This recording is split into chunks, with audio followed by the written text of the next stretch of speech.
Didampingi oleh kuasa hukumnya, seorang pegawai honorer Dinas Satpol PP Provinsi Gorontalo mendatangi SPKT Polresta Gorontalo Kota untuk melaporkan adanya dugaan kasus pelecehan seksual yang dilakukan oleh pimpinannya. Kuasa hukum menyebut pihaknya telah berupaya agar masalah ini diselesaikan secara kepegawaian pemerintah provinsi, yakni dengan memberikan sanksi etik kepada terduga pelaku. Namun kuasa hukum justru menilai pihak pemerintah Provinsi Gorontalo tak kunjung menindaklanjutinya. Terduga korban berinisial NF ini diduga mendapat perlakuan tak senonoh pada bulan April 2023 silam. Kejadian itu terjadi saat terduga korban hendak menyerahkan berkas di ruangan terduga pelaku. Bahkan kuasa hukum bilang terduga korban sudah 2 kali mengalaminya. Mirisnya kuasa hukum juga bilang bahwa terduga pelaku memang kerap melakukan tindakan pelecehan. Sebenarnya perkembangan perkara ini kami ingin laporan ini ditangani secara etik oleh pejabat Pemprov yang berkepentingan dan berwenang untuk itu.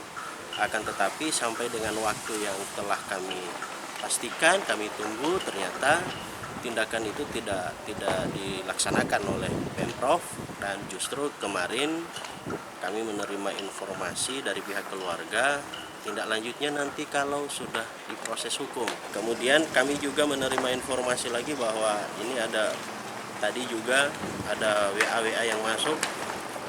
Sepertinya pelaku seringkali melakukan perbuatan yang sama.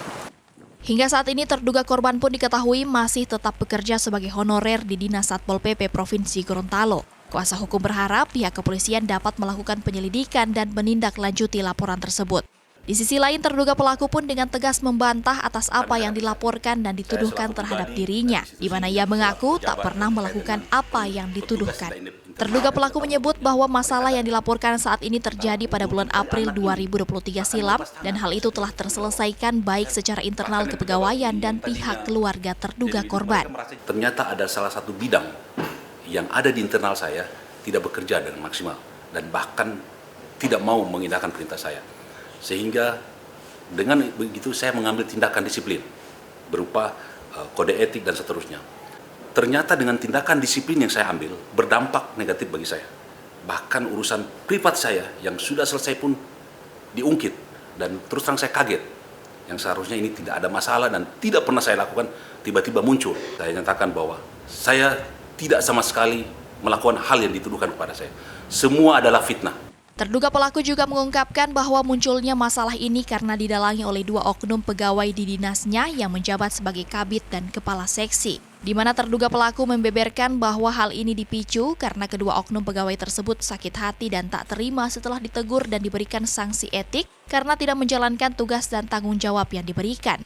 Oleh karena itu, kedua oknum pegawai itu diduga berupaya membujuk dan meminta agar terduga korban untuk melaporkannya ke pihak kepolisian. Bahkan setelah dilakukan mediasi dan koordinasi, kedua oknum pegawai itu pun telah mengakui perbuatan dan telah membuat surat pernyataan resmi untuk tidak mengulangi perbuatannya, yakni melakukan pencemaran nama baik.